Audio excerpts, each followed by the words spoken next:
10 famous people who went from rich to poor.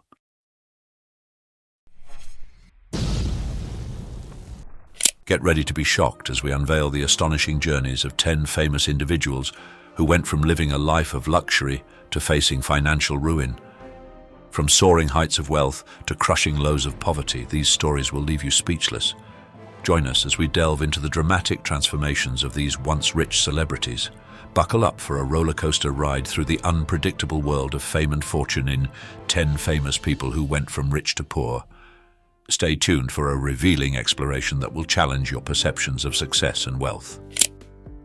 Pamela Anderson.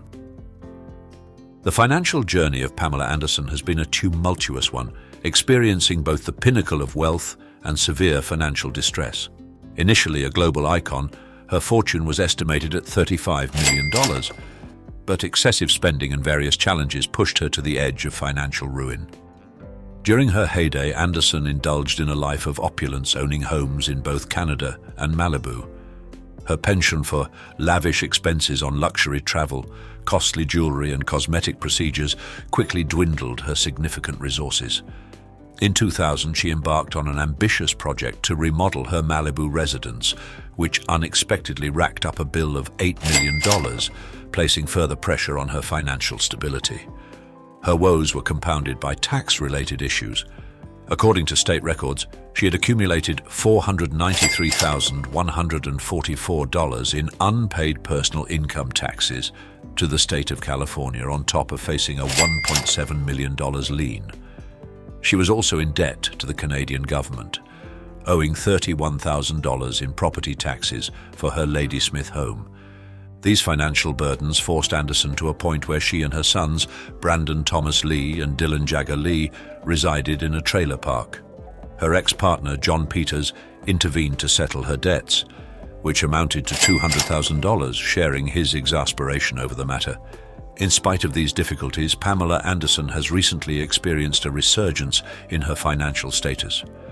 Her Malibu home sold for $11.8 million in 2021, and the success of her 2023 memoir, Love, Pamela, alongside its Netflix documentary counterpart, have aided in rebuilding her net worth to $20 million. Stephen Baldwin. Stephen Baldwin, the youngest sibling in the renowned Baldwin brothers, has encountered significant financial upheaval, highlighting a warning to even the most prosperous celebrities. Despite once boasting a successful career as an actor and reality TV star, Baldwin's financial stability took a severe downturn, forcing him into bankruptcy. In the zenith of his career, Baldwin achieved financial success with roles in The Usual Suspects and Biodome, and his prominence led to engagements on reality TV platforms such as Celebrity Apprentice and I'm a Celebrity, Get Me Out of Here. Yet this prosperity did not last. The late 2000s marked the beginning of Baldwin's economic difficulties, primarily due to tax-related concerns. In 2012, he was detained for not filing state taxes in New York for 3 years in a row from 2008 to 2010, resulting in over $400,000 owed in overdue taxes, interest, and fines. Although he managed to reduce the amount owed to $300,000, this represented only a fraction of his troubles. Baldwin sought bankruptcy protection in 2009, revealing debts exceeding $2 million. This sum included mortgages on his property amounting to $1.2 million, surpassing its $1.1 million valuation. Furthermore, he was burdened with $70,000 in credit card liabilities and more than $1 million in unpaid taxes. The financial burden continued as Baldwin defaulted on mortgage payments of $7,000 monthly for 6 years, culminating in his home's foreclosure in 2017. Compounded by the 2008 and 2009 financial crisis, which affected the entertainment industry at large, Baldwin's attempts to transition to faith-based projects failed to rehabilitate his financial status, eventually sinking to a net worth of minus $2 million. Lena Headey. Lena Headey, the renowned British actress celebrated for her portrayal of Cersei Lannister in the popular HBO series Game of Thrones, has undergone a remarkable financial journey characterized by transitions from immense wealth to severe economic challenges.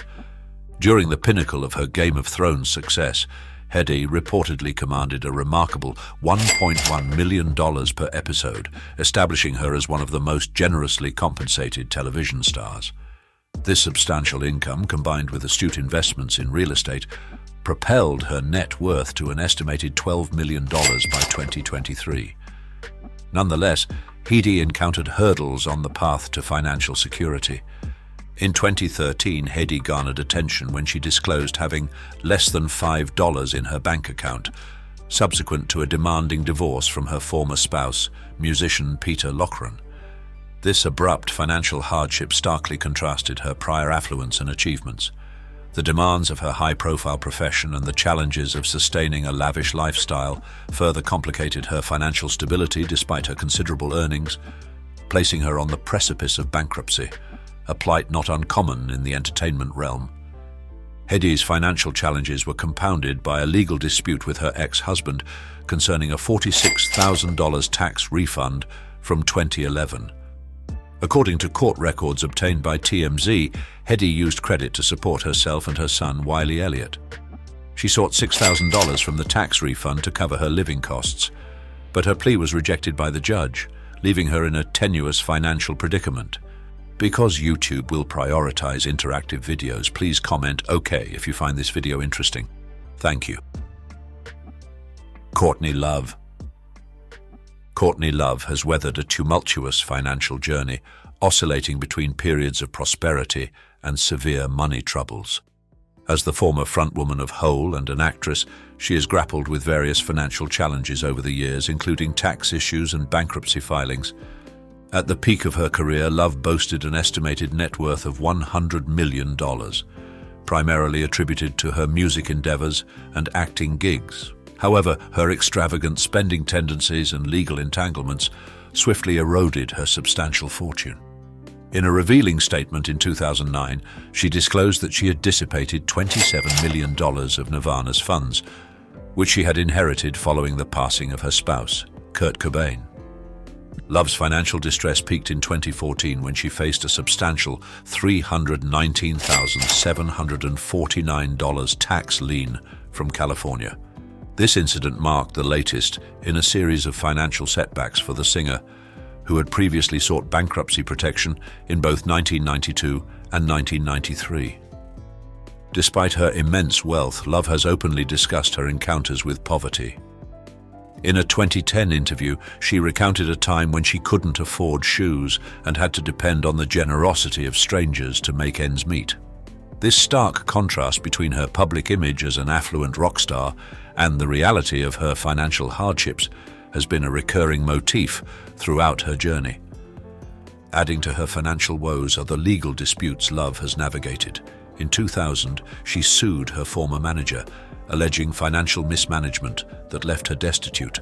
The lawsuit was eventually resolved outside of court, underscoring the complexities that accompany celebrity status. Gary Busey.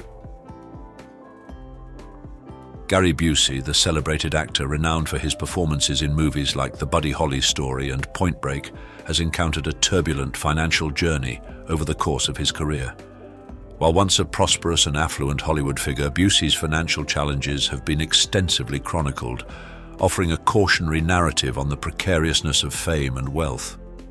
During the peak of his career, Busey amassed a fortune worth millions of dollars, courtesy of his profitable acting gigs and diverse business endeavors. Nevertheless, a succession of personal and professional setbacks would ultimately lead to his financial demise. In 1988, Busey faced a life-threatening motorcycle mishap that left him with severe brain injury. This pivotal event not only impacted his acting capabilities, but also triggered a protracted struggle with addiction and unpredictable behavior, further exacerbating his financial strain.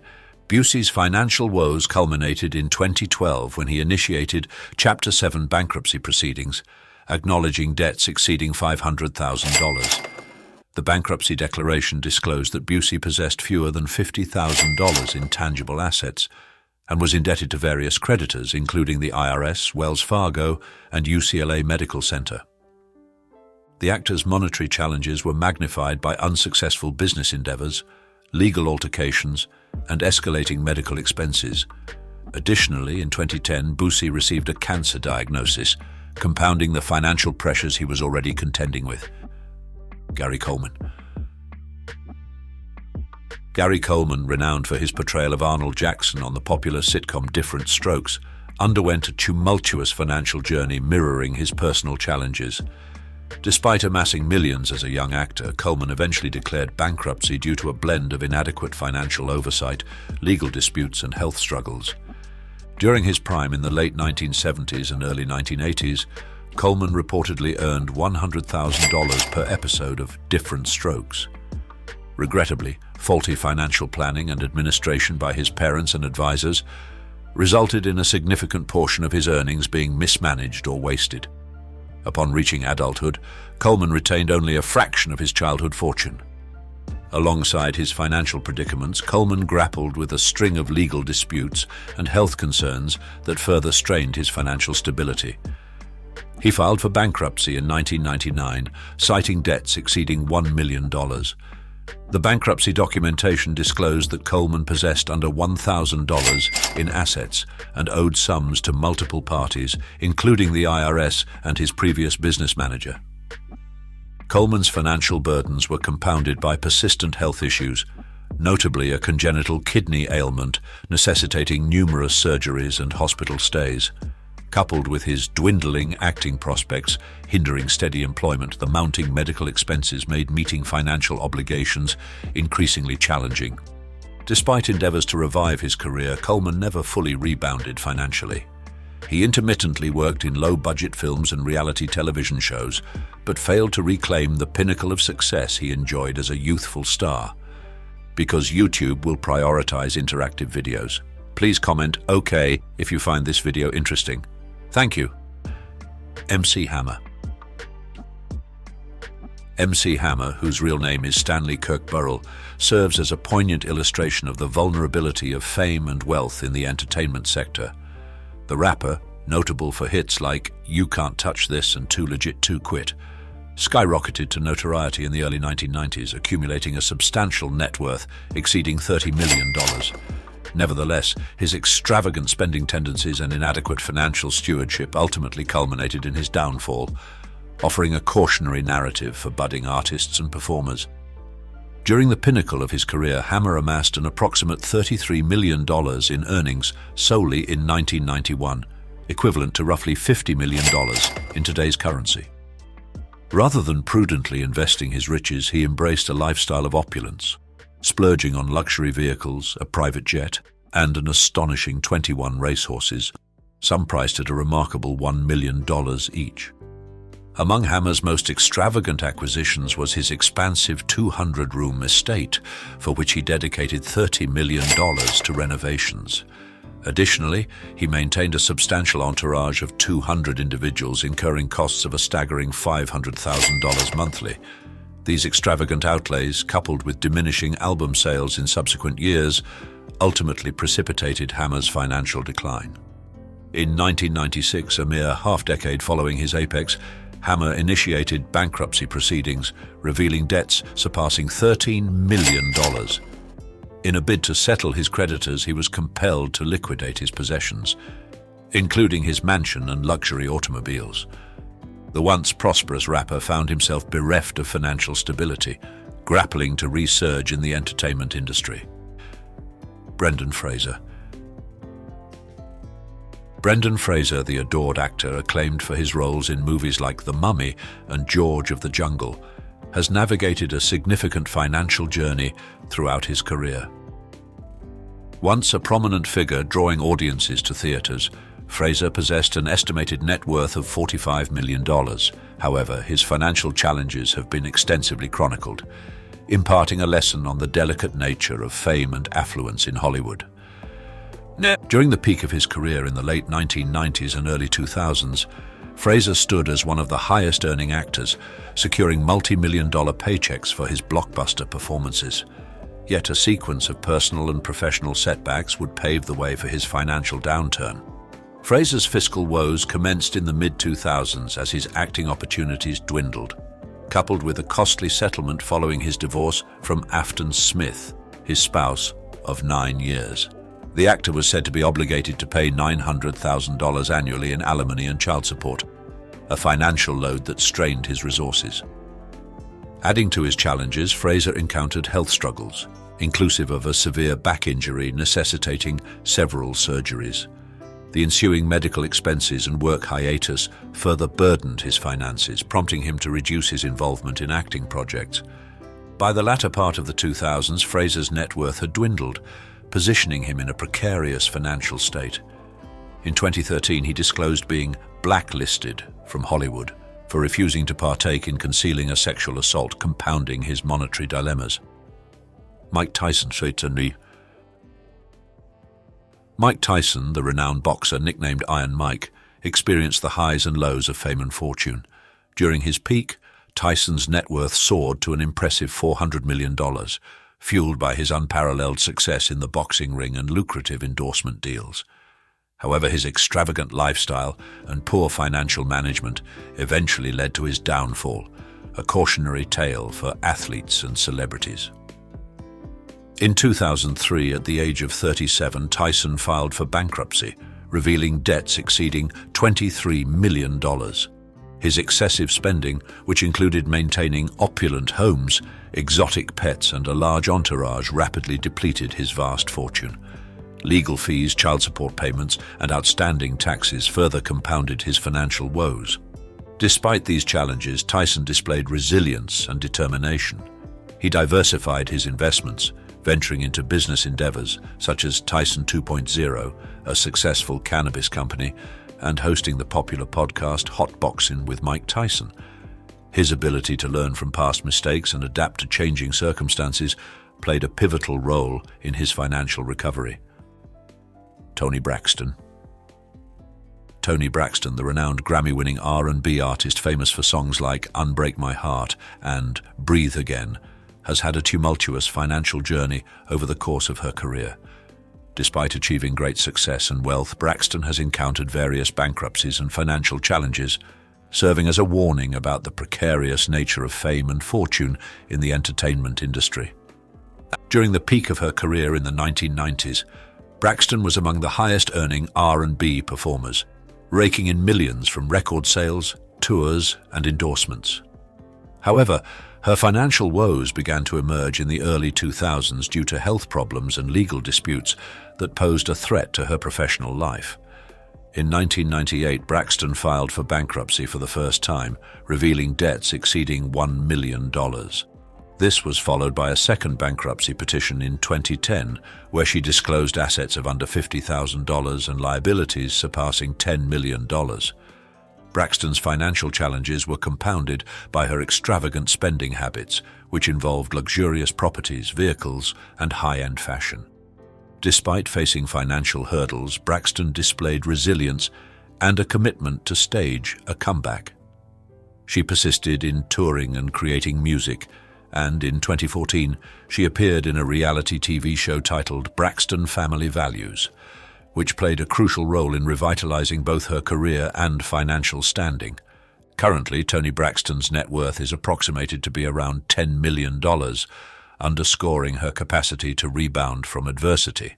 And reflecting on the journeys of those who transitioned from wealth to financial struggles, whose story tugged at your heartstrings, comment with the initials of the person you empathize with the most. Don't forget to show some love by liking this video and subscribing to the Iconic Inside channel for more captivating content. Join us in exploring the turbulent paths of these well-known figures and dive into the complexities of fame and fortune. Merle Oberon's mum was actually her sister, who birthed her at 12+ bleaching horrors. Diving into Merle Oberon's life is like peeling an onion. It's layer after surprising layer, even though she's caught some flack for distancing herself from her roots and changing her appearance dramatically. There's this skin bleaching story that's hard to hear. I can't help but feel for her. She faced a lot and made tough choices influenced by her times. Imagine finding out the person you thought was your sister is actually your mom. That's Merle for you. A true icon in beauty and fashion. A real trailblazer. We'll dive into her beauty secrets, including that tough-to-swallow skin bleaching part, but once you get her whole story, you'll see why she went to such lengths. We're also going to cover her diet and workout routines, then circle back to her roller coaster childhood and her even wilder career journey. Beginning with her makeup saga seems like a good idea. In 1940, Oberon's skin was badly damaged, a mix of cosmetic poisoning and a bad reaction to some meds. Some folks think she was trying to bleach her skin, which ended up burning and scarring her badly. Based on a tip from Alexander Korda, she underwent several skin treatments in New York, trying to smooth out those scars. Sadly, makeup could hardly cover them. But Oberon was inventive. She mastered makeup tricks to hide her scars, plus she was a pioneer, using this special camera light that softened her face on screen, kind of blurring out scars and blemishes. This was way before Instagram filters became a thing. Today, when you see celebs and beauty influencers like the Kardashians rocking that flawless look on camera, remember Merle Oberon. She was way ahead, using what was pretty much the first ever filter to hide her scars. Her resilience and ingenuity left a mark on beauty and film, teaching us all a bit about overcoming and innovating. Merle Oberon's makeup routine became her secret weapon. She'd start with powder, then foundation, and top it off with another layer of powder.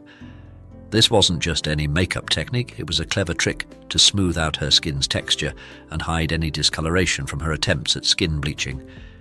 She opted for a simpler look too, steering clear of bold eyeshadows to avoid drawing too much attention to her face. Instead, she'd rock a red lip, making sure everything else blended nicely, right down to her neck for that seamless look. Now, about her diet and exercise, Merle Oberon was all about keeping it healthy and simple. She had a chat with Lydia Lane where she shared her love for grilled meats, salads and veggies. Sweets and heavy dishes were off her menu, which wasn't a big deal for her. Walking and swimming were her go-to activities, with her pool heated all year round to indulge her swimming passion whenever she wished. "I like to walk and I'm mad about swimming," Merle said. Grilled fish topped her favourite foods list, but she couldn't resist chocolate, and orange was her favourite colour. If you're feeling the love for Merle, drop an orange heart in the comments for her. Merle Oberon was born on February 19, 1911, in Bombay, now known as Mumbai, in India. Throughout her life, she kept her real background under wraps, claiming she was from Tasmania, Australia, where her birth records were supposedly destroyed in a fire. The truth, she grew up as the daughter of Arthur Terence O'Brien Thompson, a Welsh engineer in India, and Charlotte Selby, his Eurasian wife from Sri Lanka. So, her mother being from Sri Lanka meant Merle had darker skin, a fact she felt she had to hide. Shockingly, the truth revealed by Merle's birth certificate was far from what she had led the world to believe. The woman Merle had grown up believing was her sister, Constance Selby, was in fact her biological mother, a mere child of 12 years at the time of Merle's birth. The woman she called mother was actually her grandmother, a twist of fate not uncommon in Haiti. Yet, the reality behind such situations is often heart-wrenching. Merle, in a desperate bid to erase her past, ensured no trace of her childhood or early life remained. No photographs, no mementos, nothing that could link her back to her humble beginnings. She was resolute in her decision to keep her past life, her childhood, and her parents hidden from the world. When she rose to fame, she introduced her own mother, a woman of darker skin, as her maid. This allowed Merle, who could pass for a white woman, to maintain her carefully crafted public persona, a chilling testament to the lengths one could go to protect a secret. Constance, Merle's biological mother, fell pregnant at a young age due to an unwanted advance from her stepfather. To avoid scandal, Charlotte, Merle's grandmother, stepped in to raise Merle as her own, making it appear as though Merle and Constance were sisters. This wasn't the first time Charlotte had to do this. She herself had given birth to Constance at the tender age of 14, also due to an unwanted advance from Henry Alfred Selby, an Anglo-Irish foreman of a tea plantation. By the time Constance gave birth to Merle, Charlotte was only 26, a remarkably young age to be a grandmother, making it easy for people to believe that Merle was her daughter. Constance later married Alexander Soares, and they had 4 children: Edna, Douglas, Harry, and Stan. These 4 children were Merle's half-siblings, but Merle distanced herself from them. Harry, one of Merle's half-brothers, stumbled upon Merle's birth certificate in Indian government records in Bombay. He was stunned to discover that he was actually Merle's half-brother, not her nephew. He attempted to visit her in Los Angeles, but she refused to see him. Harry initially withheld this information from Oberon's biographer, Charles Hyam, and only revealed it to Marie Delovsky, who produced a documentary in 2002 titled The Trouble with Merle, which delved into the various conflicting stories about Merle's origins. If you like this video, please leave a number 9 in the comments below. Despite learning the truth, Oberon held a deep affection for her grandmother, who she considered to be her real mother. In 1949, Oberon commissioned paintings of her grandmother, Charlotte, based on old photographs. However, she had Charlotte depicted with lighter skin, as her grandmother was dark-skinned, which was not popular during those days. These altered images adorned the walls of all her homes until Oberon's own death in 1979. In 1914, when Merle was a mere 3 years old, her father, Arthur Thompson, enlisted in the British Army. His life was tragically cut short by pneumonia while he was serving on the Western Front during the infamous Battle of the Somme. Following his untimely death, Merle and Charlotte, who she believed to be her mother but was in fact her grandmother, endured years of poverty in dilapidated apartments in Bombay. In 1917, they managed to improve their living conditions by moving to Calcutta. Merle was fortunate to receive a charity scholarship to La Martiniere for girls, one of Kolkata's premier private schools. However, her mixed ethnicity made her a target for relentless bullying, forcing her to abandon school and continue her education at home. Despite these hardships, Merle developed a deep passion for film and reveled in the nightlife, even working as a telephone operator under the pseudonym Queenie Thompson. As Merle matured, her natural beauty blossomed. Her thick dark hair, high cheekbones and petite frame were the epitome of a Hollywood starlet. Her look set the beauty standard in India at the time.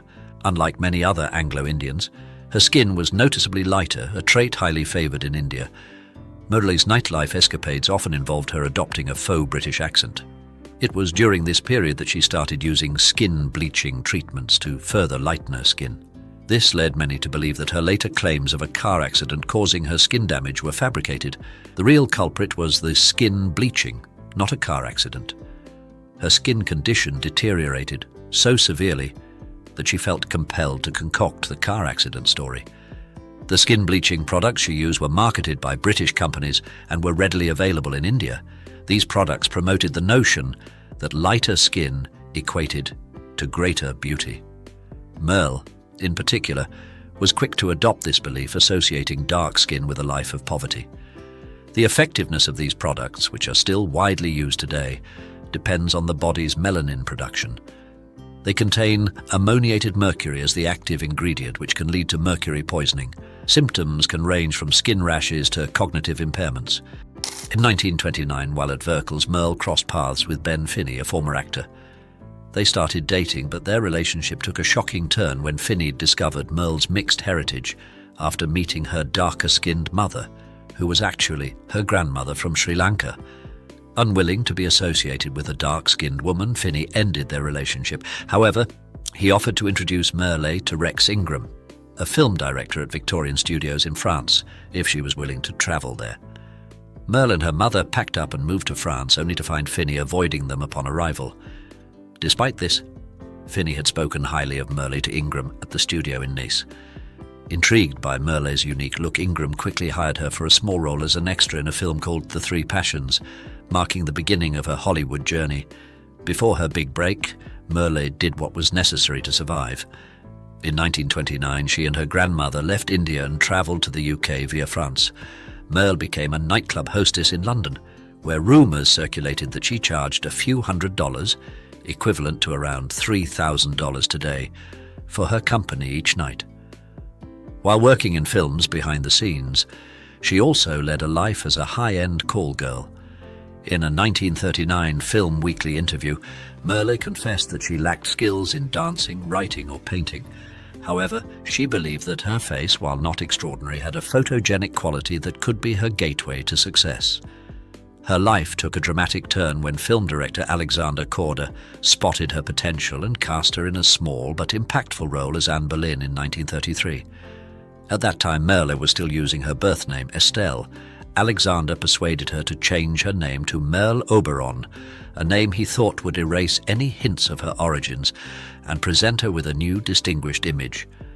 The film was a massive success, paving the way for more significant roles for Merle, including The Battle alongside Charles Boyer and The Broken Melody. Merle's collaboration with Corder continued with 2 more films, The Private Life of Don Juan and The Scarlet Pimpernel. Corder then cast her in The Dark Angel, which led to an Academy Award nomination for Best Actress for Merle. This was followed by roles in these 3 and The Beloved Enemy. She went on to grace the silver screen in numerous other films across Europe and America. If you like this video, please leave a number 9 in the comments below. Merle Oberon, a shining star in old Hollywood, kept a secret that might raise your eyebrows today.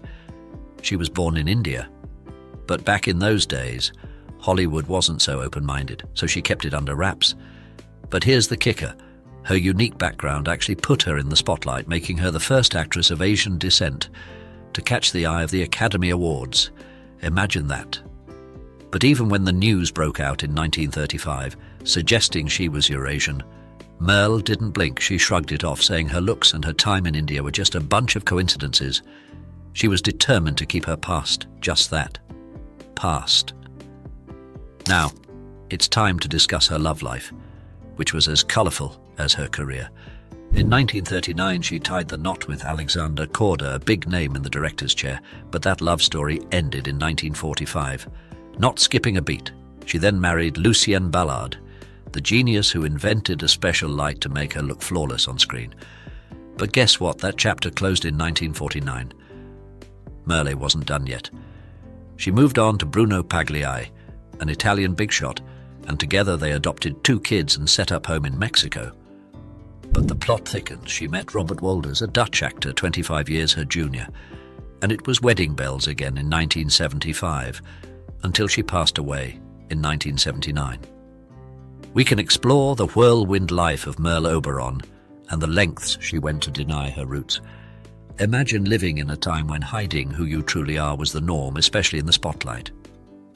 Merle faced criticism left and right, not just for her choice of roles, but for her very identity. Critics were quick to judge without walking a mile in her shoes, not understanding the immense pressure and fear she lived with every day.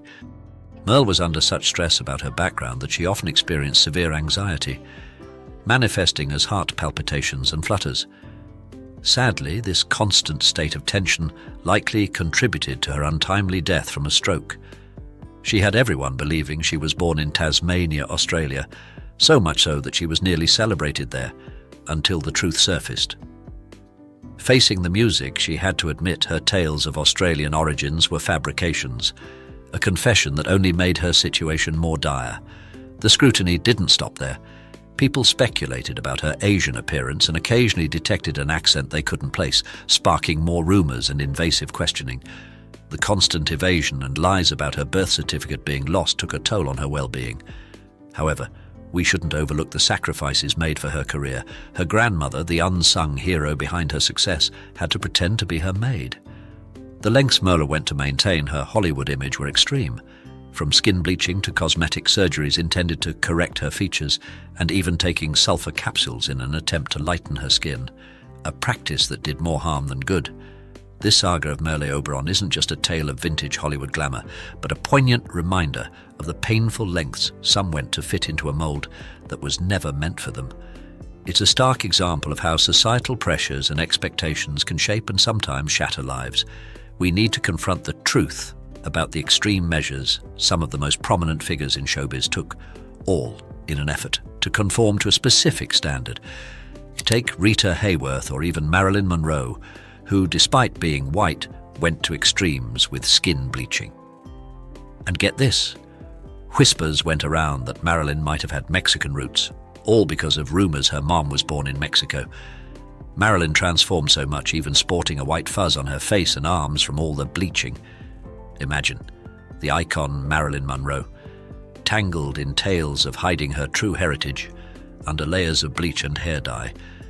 It's a sad testament to the times how these talented women felt compelled to deny their very identity, all because society couldn't embrace diversity. And the stories of love gone sour the moment a man discovered their heritage. Heartbreaking, it's mind-boggling how narrow-minded the world was, and in some ways it still is. People today still chase that Eurocentric ideal, altering their looks to fit in, when in reality, our diversity is our true beauty. Despite her immense talent, the scandal of her heritage now overshadows her achievements on the silver screen. Yes, she was Indian, and yes, she made it in European cinema. Imagine if she had witnessed the industry evolve into a place more welcoming of her true self.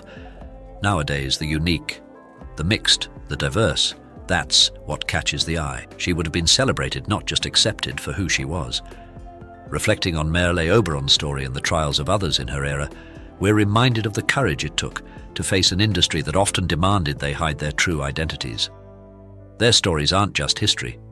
They're lessons in resilience and the importance of embracing who we are amidst pressures to conform. This dialogue doesn't end here. If Merle's story about being true to yourself and valuing diversity resonated with you, just drop a yes in the comments. We love hearing your thoughts and stories.